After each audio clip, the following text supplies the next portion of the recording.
नमस्कार मित्रों, हमारे चैनल पर आप सभी का स्वागत है। प्राचीन समय की बात है।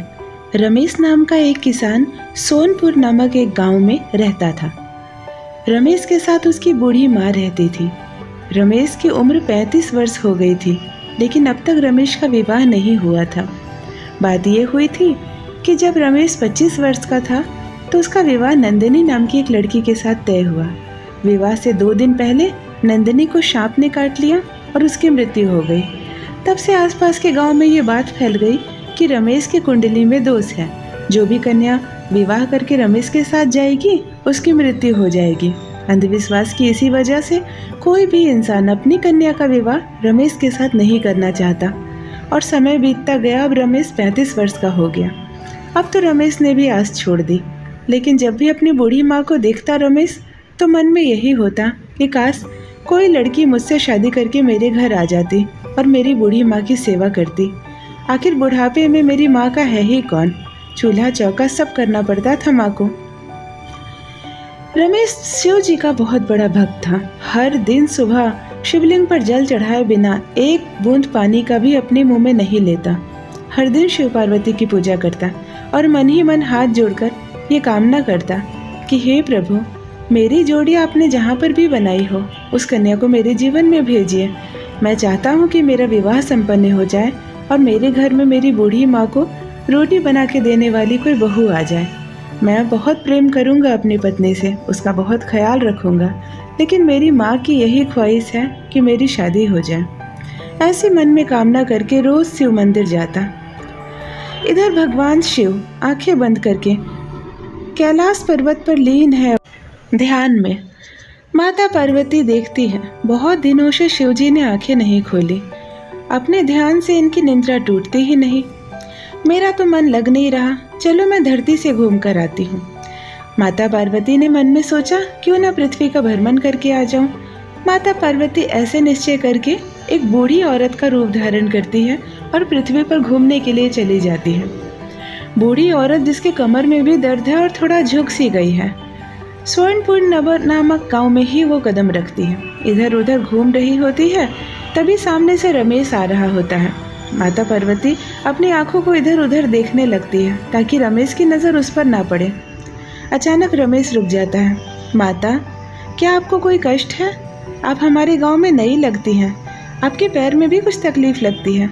मैं आपकी मदद कर सकता हूँ क्या? माता पार्वती, जो बूढ़ी औरत का रूप धारण करके रखी थी, उसने रमेश से कहा, दूर हो जा मुझसे बेटा, दूर हो जा।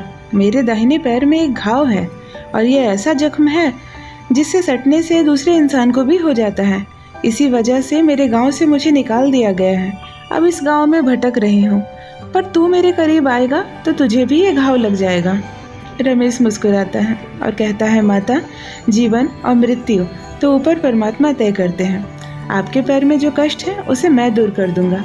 मैंने एक लेप बनाई है, उसे मैं कई लोगों की मदद कर चुका हूँ। आप मेरे साथ मेरे घर चलिए, मैं आपके जख्मों पर उसे लगाकर आपका घाव बिल्कुल ठीक कर दूंगा। माता पार्वती, जो कि बूढ़ी के रूप में थी, रमेश उसे अपने घर ले जाता है। 5 रातें रमेश सोता नहीं है। दिन रात उस बूढ़ी औरत की सेवा करता है। उसके घाव पर खुद ही मलहम लगाता है, खुद ही वो लेप लगाता है।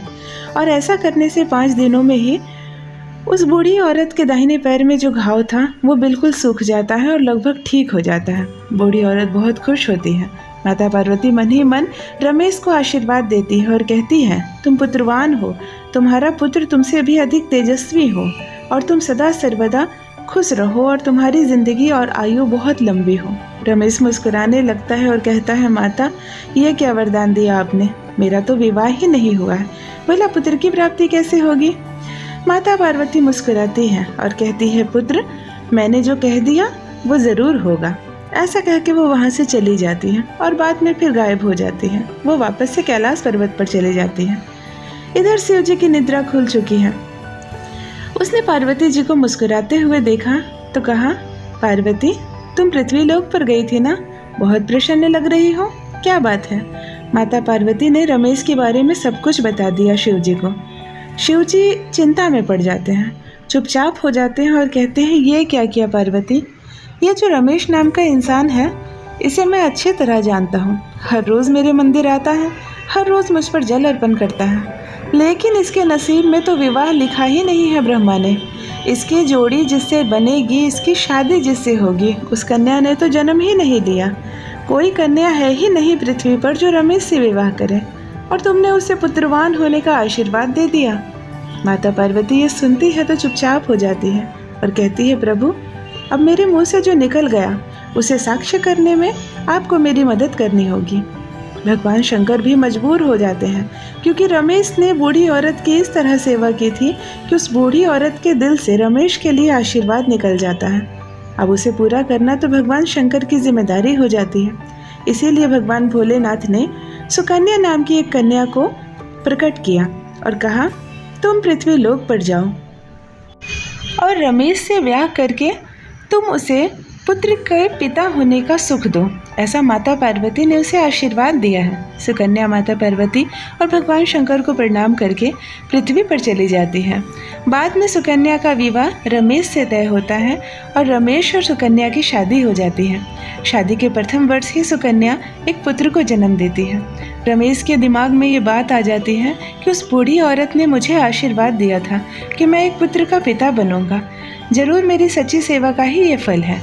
तो इस प्रकार माता पार्वती के आशीर्वाद से भगवान शंकर ने, जो रमेश की किस्मत में शादी ही नहीं लिखे थे, आज रमेश का घर भी बस गया और वो एक पुत्र का पिता भी बन गया। प्रेम से कहिए, जय शिव शंकर, जय माता पार्वती। इसी प्रकार की धार्मिक कहानियाँ सुनने के लिए हमारे चैनल को सब्सक्राइब ज़रूर करें। हर हर महादेव।